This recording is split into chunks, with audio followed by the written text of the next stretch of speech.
পৰিষদৰ উদ্যোগত আজি আয়োজন কৰা নাগৰিক সভাৰ শ্ৰদ্ধাৰ সঞ্চালক মণ্ডলী,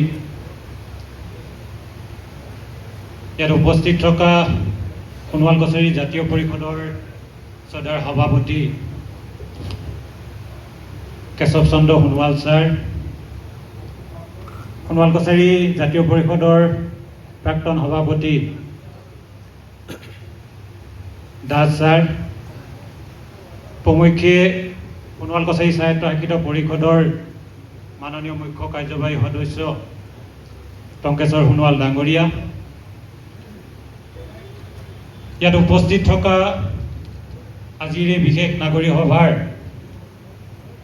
সোণোৱাল কছাৰী কেওটা জাতীয় সংগঠনৰ শ্ৰদ্ধাৰ নেতৃবৃন্দ,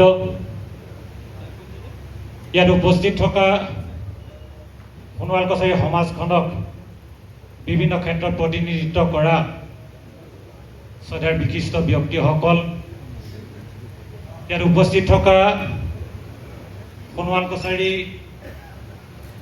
সমাজ সংস্কৃতিৰ লগতে সোণোৱাল কছাৰী জাতিটোৰ প্ৰতি দায়বদ্ধ থকা শ্ৰদ্ধাৰ ব্যক্তিসকল, সকলোলৈকে সদৌ অসম সোণোৱাল কছাৰী ছাত্ৰ সন্থাৰ পবিত্ৰ মঞ্চৰ পৰা আমি সংগ্ৰামী অভিনন্দন জ্ঞাপন কৰিছোঁ। মই দীঘলীয়া মতামত ৰাখিব বিচৰা নাই আৰু মই বহু দীঘলীয়াকৈ বা বহু পুৰণা কথাখিনি মই ক'ব খোজা নাই, কিন্তু বৰ্তমান পৰিৱেশত বা বৰ্তমান পৰিস্থিতিৰ ওপৰতেই মই দুটা মতামত আগবঢ়াব খুজিছোঁ।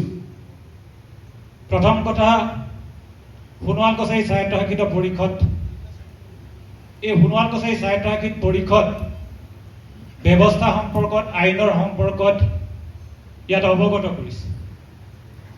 আইন হয়তো আমি সকলোৱে কিছু হ'লেও জানো বা নাজানিলেও আজি হয়তো আইনৰ কথাখিনি দোহাৰিছে, কিন্তু এটা কথা আমি জাতীয় সংগঠন হিচাপে সদৌ অসম সোণোৱাল কছাৰী ছাত্ৰ সন্থাক প্ৰতিনিধিত্ব কৰা হিচাপে আমি আইনৰ মতে বা যদি আজি কাউন্সিল ব্যৱস্থাটো সঠিকভাৱে পৰিচালনা হ'লহেঁতেন, হয়তো সোণোৱাল কছাৰী জাতীয় সংগঠন সদৌ অসম সোণোৱাল কছাৰী ছাত্ৰ সন্থাই পুনৰবাৰ হয়তো ৰাজপথত আন্দোলন কৰিব লগা নহ'লহেঁতেন।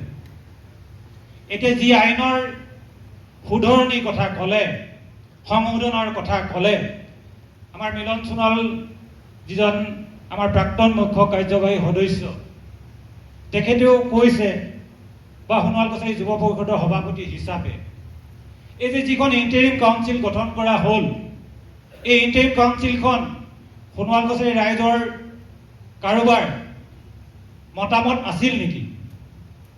মই সকলো ৰাইজকে সুধিব বিচাৰিছোঁ, এই যিখন ইণ্টাৰিম কাউন্সিল হ'ল, এই ইণ্টাৰিম কাউন্সিলখন সোণোৱাল কছাৰী ৰাইজৰ কিবা মতামত আছিল নেকি ইয়াত? তো এই সভাখন যদি আজি 2 বছৰ আগতে আয়োজন কৰিলেহেঁতেন, হয়তো ৰাইজে মতামত দিলেহেঁতেন প্ৰয়োজন আছে বুলি।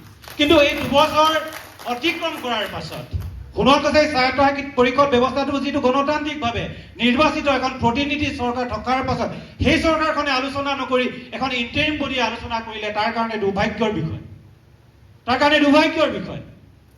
আমি 2005 চনত জাতীয় সংগঠনে চুক্তিবদ্ধ হৈছিলোঁ, সকলোৱে চুক্তি স্বাক্ষৰকাৰী সংগঠন আছে, আমি চুক্তিবদ্ধ হৈছিলোঁ যে সোণোৱাল কছাৰী স্বায়ত্তশাসিত পৰিষদ ব্যৱস্থাটো আমাৰ ৰাইজে বা ৰাইজৰ দ্বাৰা পৰিচালনা হ'বৰ কাৰণে আমি চুক্তিবদ্ধ হৈছিলোঁ আৰু সেই চুক্তিৰ মৰ্মে 6 মাহৰ পাছত নিৰ্বাচন অনুষ্ঠিত হ'ব লগা আছিল আইনমতে, চুক্তি মৰ্মে। কিন্তু 6 মাহৰ ঠাইত 8 বছৰ লাগিল। আকৌ 8 বছৰৰ পাছত নিৰ্বাচন হ'ল 2013 চনত। 2013 চনত নিৰ্বাচনৰ পাছত 2019 চনত পুনৰ আকৌ নিৰ্বাচন হ'ল। 2019ত নিৰ্বাচন হোৱাৰ পাছত 2024 চনত কাৰ্যকাল শেষ হ'ল। কাৰ্যকাল শেষ হোৱাৰ পাছত পুনৰ এবছৰ এক্সটেনশ্যন দিলে, কিন্তু এক্সটেনশ্যন দিয়াৰ সময়লৈকে সোণোৱাল কছাৰী স্বায়ত্তশাসিত পৰিষদে শুই আছিল নেকি? শুই আছিল নেকি? তেওঁলোকে এই কথাখিনি ৰাইজক অৱগত কৰিবৰ কাৰণে তেওঁলোকে কিয় হাৰ নাপালে? তাৰমানে কি কৰিছে? সোণোৱাল কছাৰী জাতীয় সংগঠনসমূহে সদায় চৰকাৰৰ বিৰুদ্ধে সদায় ৰাজপথত আন্দোলন কৰি থাকিব লাগিব। এতিয়া যি ব্যৱস্থা কৰিলে, এই ব্যৱস্থাটো সংশোধনী ব্যৱস্থা বুলি কৈছে। কেৱল সোণোৱাল কছাৰীৰ কাৰণে নহয় কৈছে, সকলো কাউন্সিলৰ কাৰণে সংশোধনী ব্যৱস্থা কৰিছে। তাৰমানে সকলো কাউন্সিলে সংগ্ৰাম কৰিব লাগিব পুনৰবাৰ ইলেকশ্যন বিচাৰি। এতিয়া যিটো আইনৰ 21 জুলাই তাৰিখৰ যিখন নটিফিকেশ্যন দিছে, এই 2025 চনৰ যিখন সংশোধনী নটিফিকেশ্যন দিছে 21 জুলাই, এই 21 জুলাইত কি কৈছে যে সোণোৱাল কছাৰী স্বায়ত্তশাসিত পৰিষদ নিৰ্বাচন নোহোৱালৈকে অন্তৰ্বৰ্তীকালীন পৰিষদখনে পৰিচালনা কৰি থাকিব। এইটো গণতান্ত্ৰিক হ'বনে? এইটো গণতান্ত্ৰিক হৈছেনে? এইটোতো গণতান্ত্ৰিক কেতিয়াও হোৱা নাই। আমি কৈছোঁ যে গণতান্ত্ৰিক ব্যৱস্থাটো শক্তিশালী কৰিব লাগিব, আৰু সেইটো যদি আমি শক্তিশালী নকৰোঁ, পুনৰ যদি আমি এনেধৰণে চিঞৰ বাখৰ কৰি থাকোঁ বা চিঞৰি থাকোঁ, তেতিয়াহ'লে আমাৰ ক'ৰবাত সমাধান ওলাবগৈ নে? গতিকে এই কথাখিনি কিন্তু আমি প্ৰশ্ন আমাৰ ৰাইজৰো আছে, আমি জাতীয় সংগঠন হিচাপে এই প্ৰশ্নখিনি আছে। তো গতিকে মই আশা কৰিম, আৰু সদৌ অসম সোণোৱাল কছাৰী ছাত্ৰ সন্থায়ো আমি নাগৰিক সভাৰ জৰিয়তে আমি আন্দোলনৰ কাৰ্যসূচী ইতিমধ্যে ঘোষণা কৰিছোঁ। অসম চৰকাৰে যেতিয়ালৈকে নিৰ্বাচন অনুষ্ঠিত নকৰিব, তেতিয়ালৈকে কিন্তু আমাৰ সংগ্ৰাম অব্যাহত থাকিব। এই কথাখিনি আমি দৃঢ়তাৰে কৈছোঁ। আৰু 6 শিডিউলৰ কথাটো আহিছে। আমি যেতিয়া আন্দোলন কৰোঁ, আমাৰ যিসকল ৰাজনৈতিক ব্যক্তি বা সোণোৱাল কছাৰী স্বায়ত্তশাসিত পৰিষদ ব্যৱস্থাত থকা ব্যক্তিসকলেও কয় যে 6 শিডিউলৰ আন্দোলন কৰিব নালাগে। আজি কিয় 6 শিডিউলৰ কথা ইয়াত উত্থাপন হৈছে তেনেহ'লে? এই প্ৰশ্নটো আছে। আজি ইয়াত 6 শিডিউলৰ উপস্থাপন হৈছে, 6 শিডিউল পাব লাগে বুলি কৈছে, কিন্তু আমি যেতিয়া সংগ্ৰাম কৰোঁ 6 শিডিউলৰ আমাৰ কাৰণে যোগ্য নহয় 6 শিডিউল, এই কথাখিনি আমাক কয়। তো গতিকে প্ৰশ্নখিনিতো আমি ৰাজহুৱা কৰিব লাগিব। তো গতিকে কথাখিনি আমি সকলোৱে গ্ৰহণযোগ্য হোৱাকৈ মই ভাবোঁ যে ৰাইজ আজি ইয়াত বিভিন্ন প্ৰান্তৰ পৰা আহিছে। কিন্তু এটা কথা আপোনালোকে লক্ষ্য কৰক যে সোণোৱাল কছাৰী স্বায়ত্তশাসিত পৰিষদ ব্যৱস্থাটো যি আইনৰ কথা কোৱা হৈছে, আইনখনৰ দোহাই দি যদি বাৰে বাৰে আমি এনেধৰণে শোষণ বঞ্চনাৰ পৰাই বা শোষিত বঞ্চিতই হৈ থাকোঁ, তেতিয়াহ'লে এই আইন আমাৰ প্ৰয়োজন আছে নেকি? এই আইনো আমাৰ প্ৰয়োজন নাই। তেতিয়াহ'লে আমি বাৰে বাৰে যদি এইখিনিকে আকৌ দোহাৰি থাকিব লগা হয়, আজি 20 বছৰে 2005 চনত সোণোৱাল কছাৰী অট'নমাছ কাউন্সিল গঠন হৈছিল। আজি 20 বছৰে সোণোৱাল কছাৰী স্বায়ত্তশাসিত পৰিষদৰ কেইজন ভোটাৰ আছে, কেইখন গাঁও আছে, আজিলৈকে ঠিক কৰিব নোৱাৰিলে। এইটো কাৰ দুখ?